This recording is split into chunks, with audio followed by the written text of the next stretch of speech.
All right, let's jump right into one of the most hotly debated topics in all of web development. How in the world are you supposed to securely store your authentication tokens? So you've done all the hard work, right? You've set up your logins, you've deployed to production, but now you're faced with this really critical security decision, and there is just so much conflicting advice out there.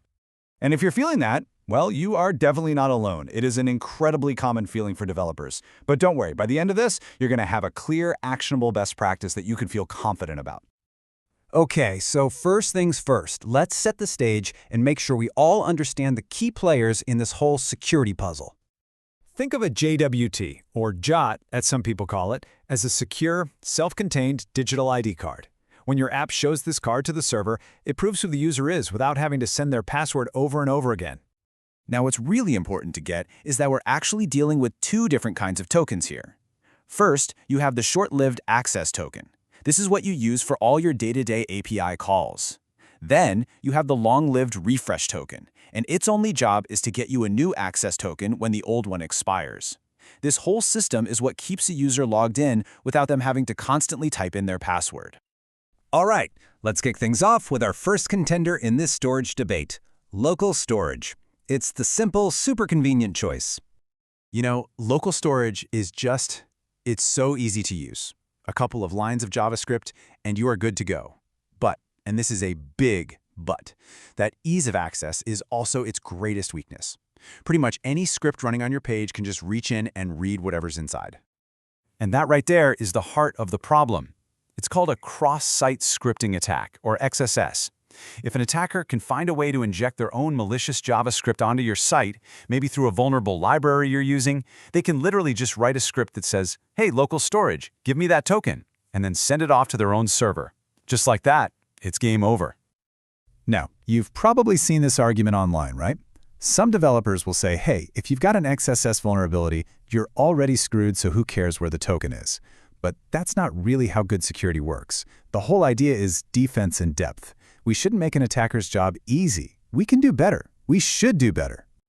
Which brings us neatly to the challenger in this fight, HTTP-only cookies, the security-focused contender. See, there's this one little flag you can add to a cookie. It's called HTTP only. And what it does is it tells the browser, hey, hands off. Do not let any JavaScripts running on the page touch this cookie. And just like that, the main XSS problem we were just talking about, gone. The browser itself enforces a strict no-touching policy. But of course, it's not quite that simple. HTTP-only cookies have their own weakness, their own kryptonite, cross-site request forgery.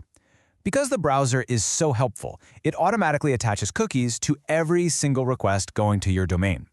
An attacker can exploit this by tricking you on a malicious website into submitting a request to your app, and because the browser sends the cookie along, your app thinks the request is legit.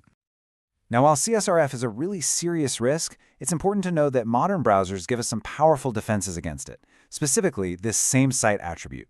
It basically tells the browser, hey, don't send this cookie with requests that are coming from other websites. And that one attribute neutralizes most CSRF attacks right out of the gate. Okay, so let's recap. We've got local storage, which is super vulnerable to token theft from XSS. And we've got cookies, which have this potential vulnerability to CSRF. It kind of feels like we're stuck between a rock and a hard place, right? Well, this is where the modern hybrid approach comes in to give us the best of both worlds. And this is really the consensus you see forming in developer communities everywhere, is this idea that you don't have to pick just one.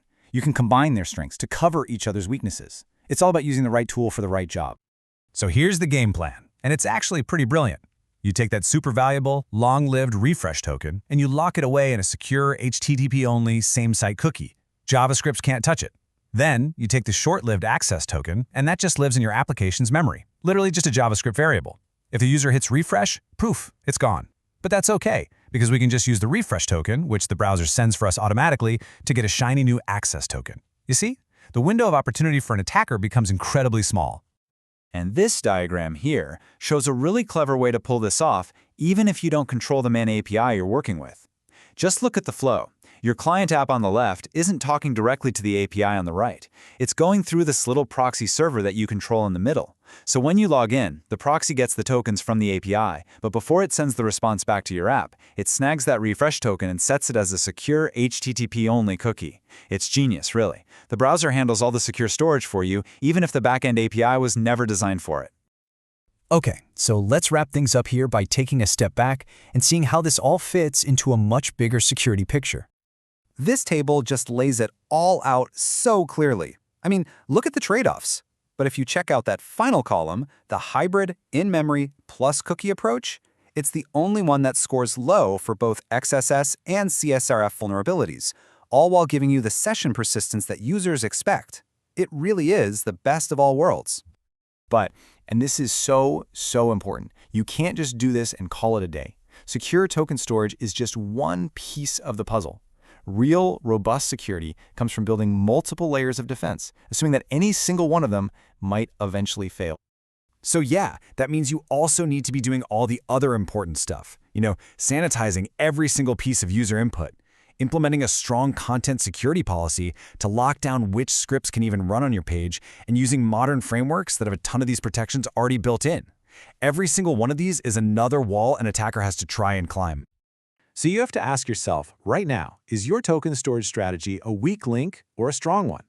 By adopting this hybrid model and really practicing defense in depth, you can confidently turn what's often a point of anxiety into one of your application's strongest security links.